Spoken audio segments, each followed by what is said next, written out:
Dunia siap gerak. Beri salam kepada Bu Guru.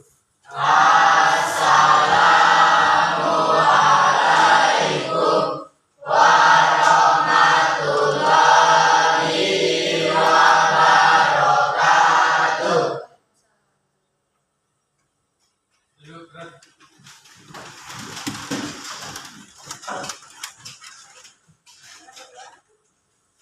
Sebelum kita belajar, marilah kita berdoa sesuai agama dan keyakinan kita masing-masing. Berdoa dimulai.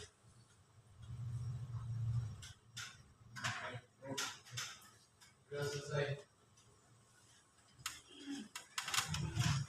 Ya baik, Assalamualaikum warahmatullahi wabarakatuh. Oke, di sini Ibu akan membawakan materi tentang coding dan kecerdasan artifisial. Oke, sebelumnya ada yang pernah dengar apa itu coding? Coding, ada yang tahu enggak? Atau ada yang pernah sebelumnya belajar coding? Tidak ada. Kalau kecerdasan artifisial atau biasa disingkat dengan AI atau KA, pernah dengar? Pernah ya? Kita sering menjumpai, kita juga sering menggunakan AI dalam kehidupan sehari-hari kita. Oke, di sini kita akan membahas lebih dasarnya dulu ya. Kita akan membahas dasar tentang coding dan kecerdasan artifisial. Oke, di sini ada tujuan pembelajaran. Nah, saya punya tujuan pembelajaran di akhir nanti supaya kalian mendapatkan apa yang sudah saya paparkan nantinya tentang coding dan kecerdasan artifisial ini.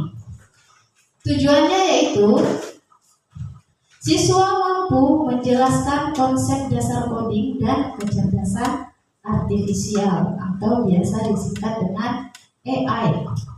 Bu, kenapa AI? Nah, kecerdasan artifisial di situ, kenapa disingkat AI? AI itu singkatannya adalah artificial intelligence. Ya, artificial intelligence. Sama Ji, artinya dengan kecerdasan artifisial. Apa tadi kepanjangannya AI? Ya, artificial intelligence atau bahasa lainnya juga bisa disebut dengan KA, kecerdasan artifisial. Kalau di bahasa Indonesia kan bisa nggak bisa. Kalau di bahasa Indonesia kan dia menjadinya kecerdasan buatan. Ya. Kenapa bisa disebut kecerdasan buatan? Karena yang cerdas itu sebenarnya kita, manusia. Cuman kecerdasan kita diimplementasikan ke komputer seperti itu. Jadi komputer itu semuanya idenya manusia. Jadi disebut kecerdasan buatan. Oke. Jadi tujuan pembelajarannya jelas ya, mampu menjelaskan konsep dasar coding dan kecerdasan artifisial. Kita lanjut.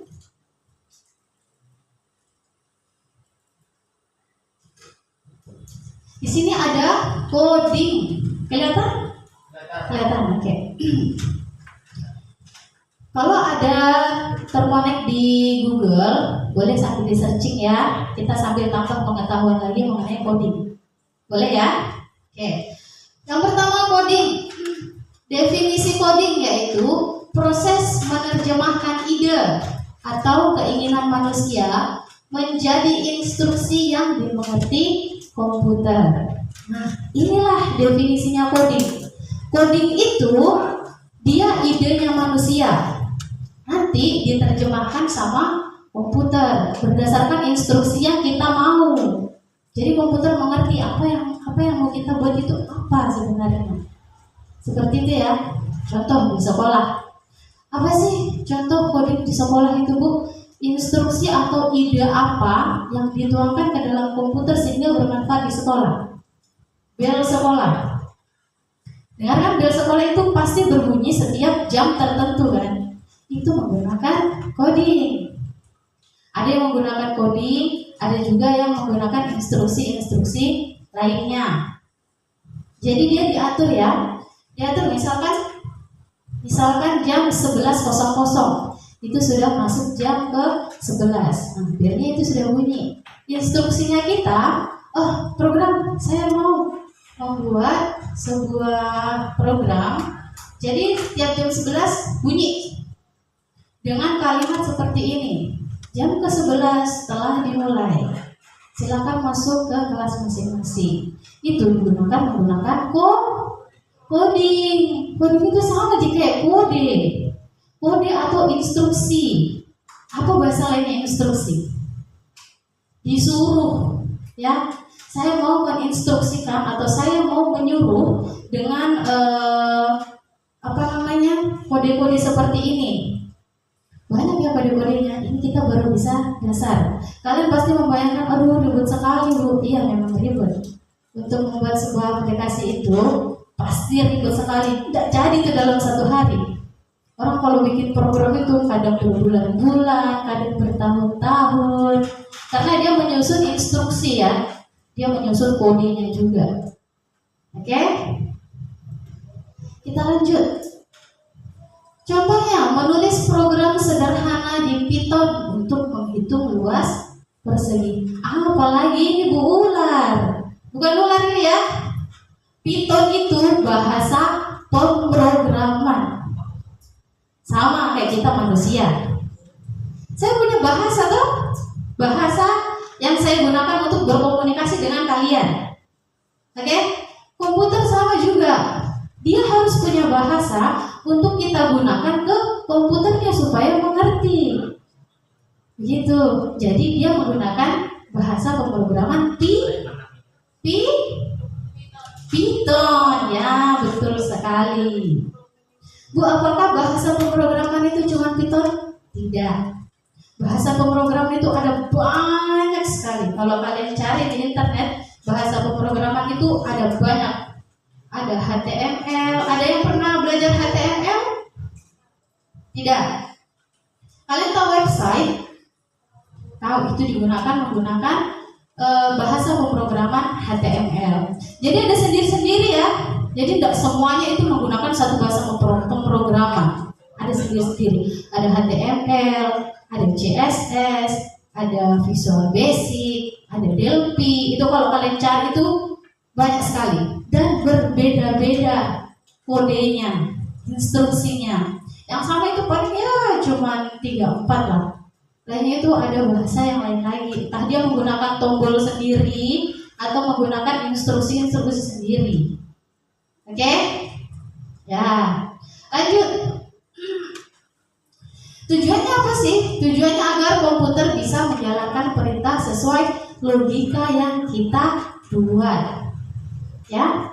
Contohnya ya kayak bel sekolah tadi, logikanya itu ada jam sebanyak itu.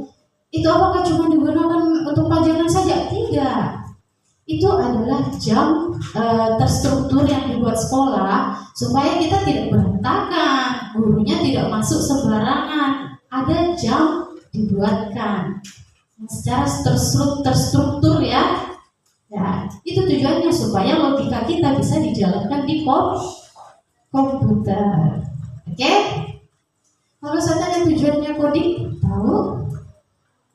Tahu tujuannya coding? Tahu? Iya, bisa dibaca, bisa juga ditulis, ya. Nanti kalau saya tanya supaya kalian tidak kelabakan, tahu tujuannya ini Bu kalau coding. Contohnya coding tadi ini Bu, bahasa pemrograman yang Ibu bilang tadi ini loh Bu, bahasa Python. Ada tadi juga Ibu bilang HTML. Tuh, mau dicatat boleh, mau tidak dicatat itu tergantung kalian. Ingat ya, Ibu ambil poin yang bisa jawab. Sekarang kita lanjut ke mode pembelajarannya. Yang pertama ada plug it. Ini bacanya kita pakai bahasa Inggris ya. Plug it. Kita menggunakan komputer atau software. Misalnya ada Python ya, ini saya bilang tadi. Ada Python, ada Java, ada apa namanya? Scratch.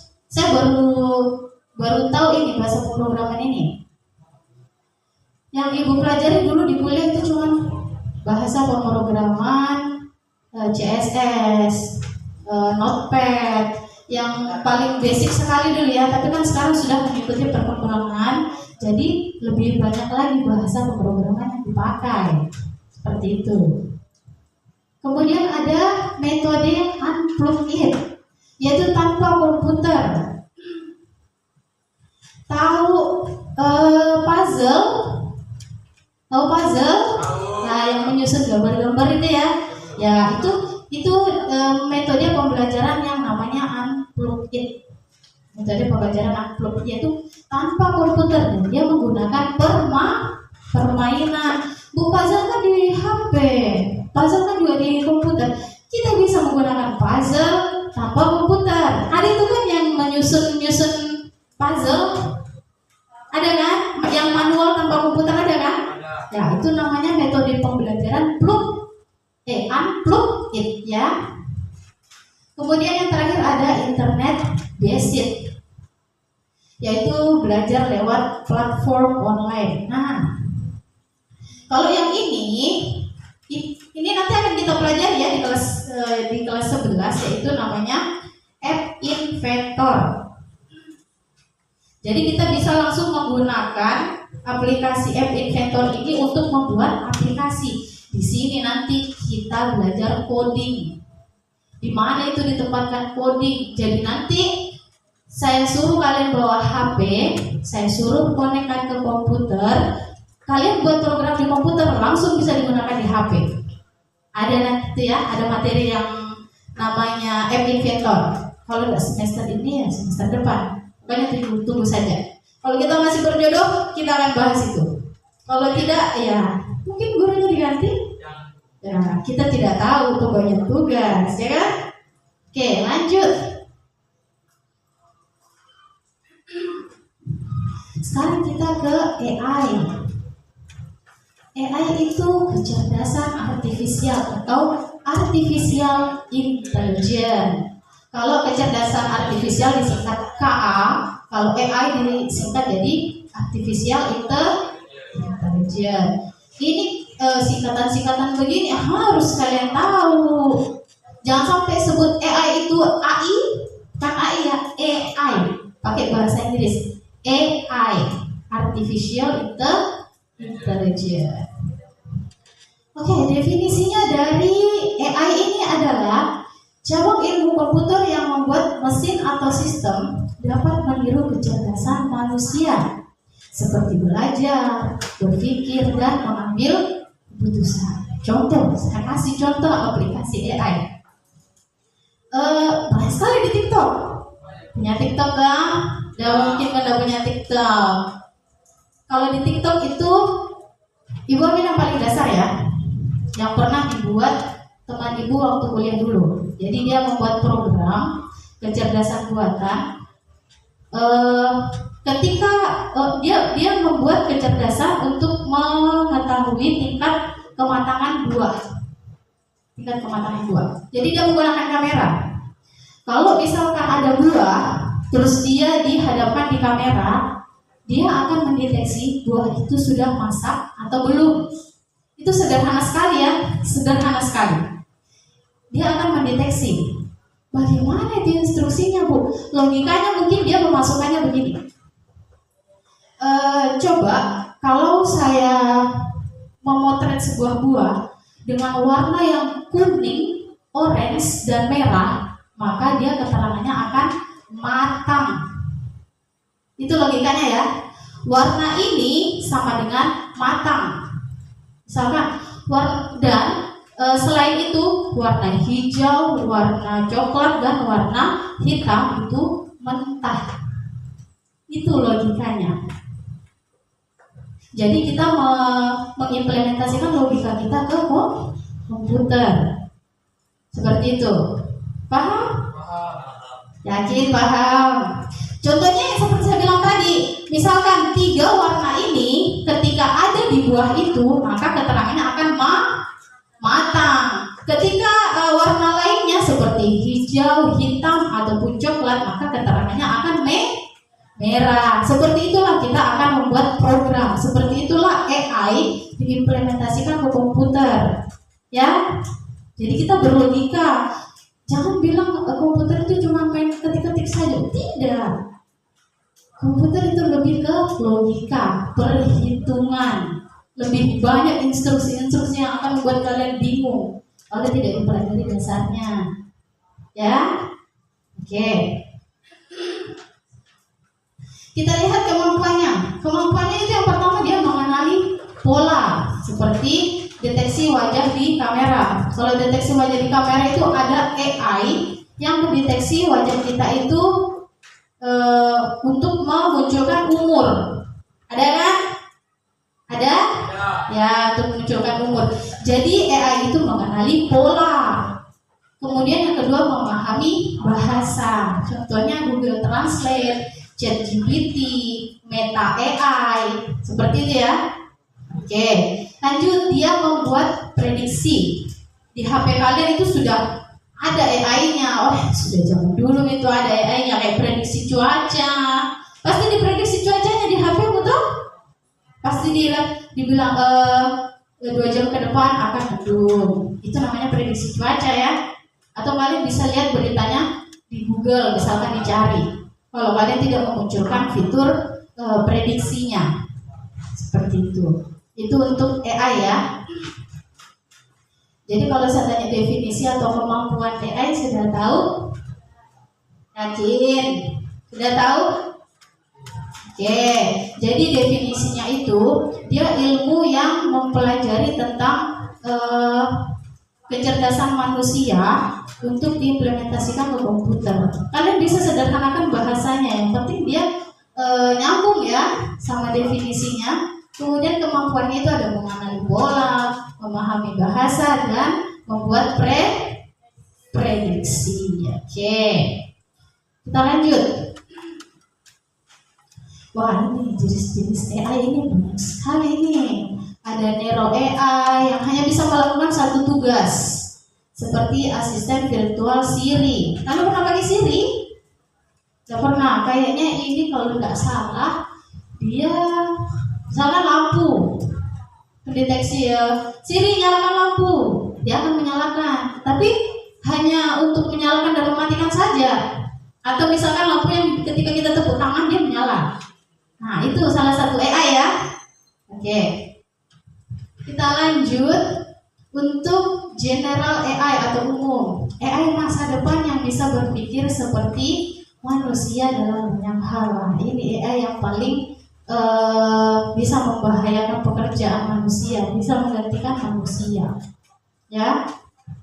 Kemudian metode utamanya itu ada machine learning, ada deep learning. Ya, machine learning itu AI untuk belajar dari data. Kemudian kalau deep learning, AI menggunakan jaringan saraf tiruan untuk mengenali pola rumit, misalkan gambar dan suara. Singkatnya, coding itu bahasa untuk mengajari komputer. Kalau AI, komputer yang belajar sendiri dan meniru kecerdasan manusia. Intinya kita tuh punya kecerdasan diolah lagi sama komputer. Jadi jangan bilang komputer itu pintar, tidak. Pintar itu manusia. Hanya saja kepintaran kita diimplementasikan ke komputer sehingga manusia lain bisa menggunakan dengan mudah. Ya, seperti entah mendeteksi wajah, entah memperkirakan cuaca. Coba kalau belum ada AI perkiraan cuaca, kita cuma percaya sama satu dukun, ya kan? Kalau orang mau menikah pasti cari dukun, buat supaya tidak hujan dulu. Sekarang kan sudah ada AI, dia memprediksi cuaca. Oh, kita ambil hari pernikahan misalkan di hari ini supaya tidak hujan. Karena kita sudah punya AI dan dia sudah mempunyai kemampuan untuk memprediksi. Seperti itu ya.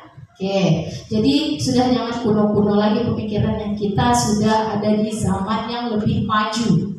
Ya.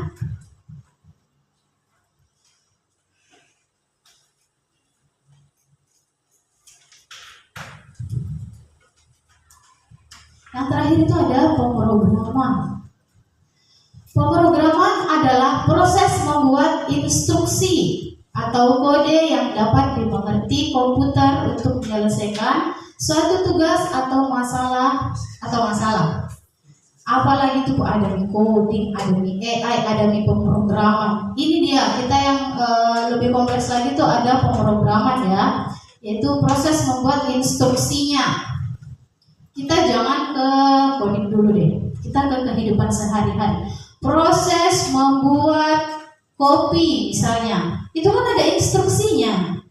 Ada misalkan siapkan dulu kompor, panci, dan air. Masak dulu airnya. Kemudian siapkan gelasnya, gulanya, kopinya. Setelah itu diamkan air sampai mendidih, siram, lalu diaduk. Ya, simpan sendoknya, jangan diminum sama sendoknya. Kita minum. Nah, itu yang namanya instruksi. Ya. Pernah disuruh bikin instruksi dulu begitu? Pasti ada di mata pelajaran bahasa Inggris. Ada kan? Nah, itu namanya instruksi. Apa bahasa Inggrisnya? Wah, apa? Step by step, bukan nama materinya. Instruction bukan? Apa sih? Step masa step by step? Instruction. Ah, bahaya ini kalau ini. SM kelas 1 kayaknya itu. Iya, kelas 10 ini bahayanya ini. Kemudian ada tahapan pemrograman. Yaitu yang pertama kita menganalisis masalah dulu. Memahami masalah yang akan diselesaikan. Jadi orang membuat program itu tidak tiba-tiba, oh saya membuat program ini, saya harus tidak. Dia berawal dari masalah dulu. Kita punya masalah nih. Aduh, saya besok mau ke ini, hujan enggak ya? Itu kan masalah. Ya, dari masalah itu muncul ide untuk menyelesaikan masalah. Oh, saya kan pintar bikin instruksi, saya kan pintar bikin coding. Saya kan juga punya AI untuk bisa bantu saya bikin coding. Ya kan? Saya bikin saja kode untuk memperkirakan cuaca, atau saya minta bantuan AI deh. Bisa. Seperti itu. Jadi yang pertama itu kita menganalisis masalah dulu ya. Apa yang masalah yang membuat kita ini susah, sehingga oh saya bisa nih menyelesaikan masalah ini dengan membuat instruksi-instruksi terlebih dahulu. Kita membuat ide-idenya. Oke? Ya. Kemudian lanjut. Yang kedua, membuat algoritma. Algoritma ya, bukan logaritma. Beda itu logaritma, beda algoritma. Kalau logaritma itu dia di matematika. Kalau algoritma dia di informatika. Algoritma itu dia menyusun langkah-langkah logis, bisa dalam flowchart atau pseudocoding. Aduh, apalagi itu flowchart, apa itu pseudocoding? Nah, itulah yang akan kalian pelajari nanti. Kalau kalian masuk kelas coding ya, kalau tidak ya ini tidak akan dipelajari di mata pelajaran ini kalian. Mungkin ada, tapi aku kurang tahu bagaimana sistemnya nanti. Jadi ada yang namanya itu flowchart atau pseudocoding. Jadi itu ada gambar-gambarnya. Misalkan mulai itu ada sendiri gambarnya. Atau misalkan keputusan mau lanjut atau tidak. Itu iya atau tidak ya. Kondisi namanya. Itu kondisi. Ada lagi gambarnya. Jadi algoritma itu menyusun langkah-langkah menggunakan flowchart. Flowchart itu adalah gambar-gambar instruksi. Gambar-gambar instruksi. Kemudian itu menuliskan kode atau coding. Nah, di sini setelah kita punya masalah, setelah kita membuat algoritma penyelesaiannya, dimulai dari awal sampai akhir, kita mulai menuliskan coding. Bagaimana Bu caranya kita tahu? Bagaimana caranya kita tahu kalau coding ini nanti akan dipakai? Itulah. Jadi bahasa pemrograman itu harus dipelajari dari dasar dulu. Harus dipilih satu dulu. Gak bisa kalian mau pelajari semua bahasa pemrograman sekaligus, gak bisa ya. Satu dulu. Misalkan, oh saya mau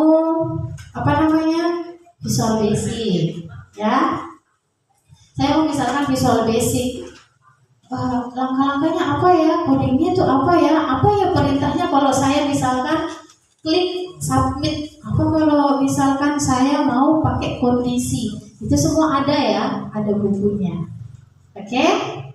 Nah, yang keempat itu ada debugging atau testing. Jadi sebelum aplikasi itu dipasarkan, sebelum aplikasi itu disebarluaskan, dia dicari dulu kesalahannya. Kira-kira apa kekurangannya? Ada enggak errornya ini? Ya kan? Sama menguji apakah program berjalan sesuai tujuan. Kalau tidak sesuai tujuan, jangan dipasarkan. Ya. Tapi ada yang namanya pemeliharaan. Nah, pemeliharaan ini memperbaiki atau mengembangkan program jika diperlukan. Ya, sama kayak misalkan kita kan punya aplikasi cerdik ya. Itu dia pasti akan terus memperbaiki dan mengembangkan, entah menambahkan fitur ataukah dia memperbaiki supaya lebih gampang lagi diakses di semua jenis Android atau di jenis handphone lainnya, seperti itu ya. Jadi itu ada yang namanya perbaikan dan pengembangan. Oke, habis. Sekarang sesuai dengan tujuannya tadi,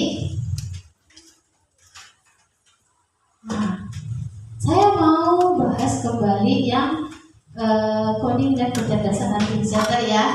Ingat, yang bisa saya kasih poin. Jadi jangan sia-siakan kesempatan ini. Yang sudah mencatat kalau bisa silakan angkat tangan dan jawab pertanyaan saya.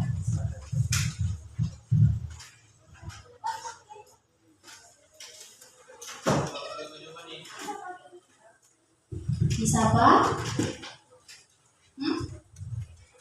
Iya, bisa. Sesuai yang kamu catat tadi.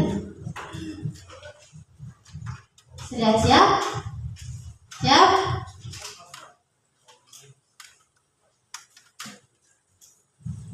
Kita tadi sudah membahas mengenai kecerdasan artifisial atau AI. Ada yang tahu kemampuan AI? Siapa yang tahu kemampuan AI? Silakan. Definisi pemikiran manusia. Definisi? Ya, apalagi kemampuannya? Kemampuan AI-nya.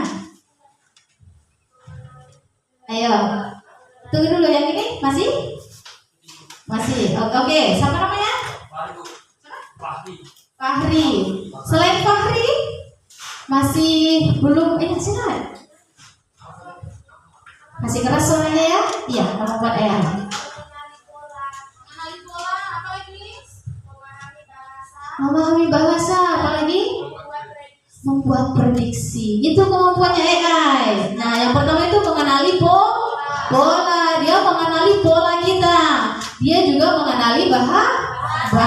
Yang terakhir, dia mengenali prediksi. Itulah kemampuan dari AI. Oke. Tadi Fahri sudah lumayan ya karena sudah berani. Siapa tadi? Muhammad? Oh, Fahri saja. Oh ya, sorry. Fahri sama, Dwi Melani Putri.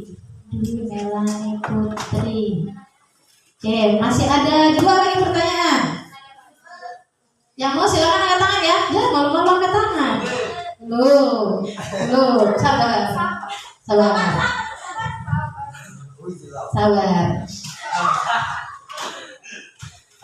Ada yang tahu metode pembelajaran Unplugged? Nah, metode pembelajaran Unplugged. Tadi kan ada 3 tuh. Ya, silakan Dawi.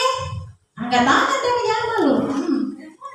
Yang Unplugged. Tanpa komputer menggunakan permainan seperti kartu atau simulasi. Ya, dia kalau Unplugged itu menggunakan metode pembelajaran tanpa komputer. Dia menggunakan permainan. Itu dia. Siapa? Dami tadi ya?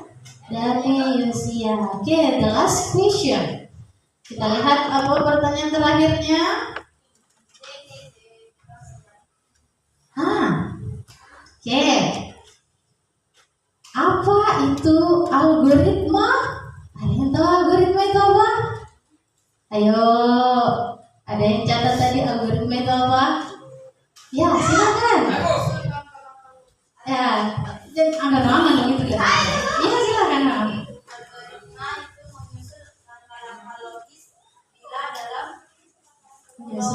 psychology.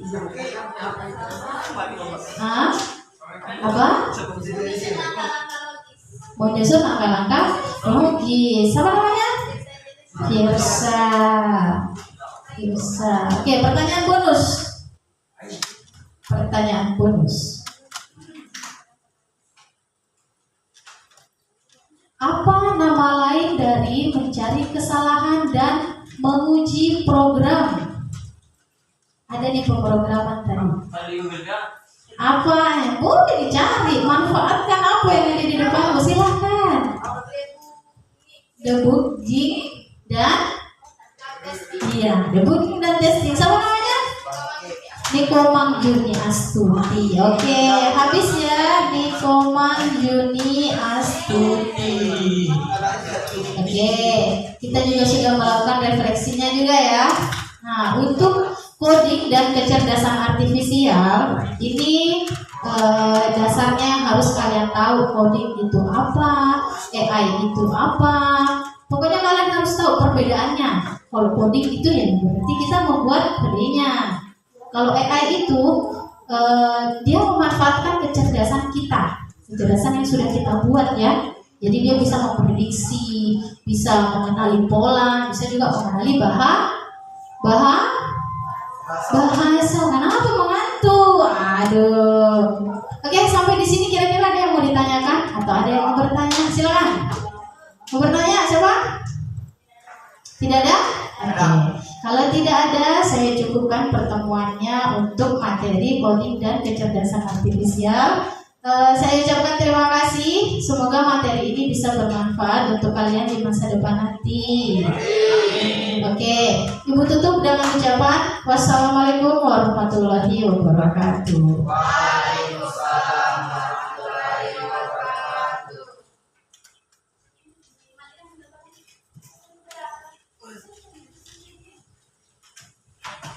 Sudah.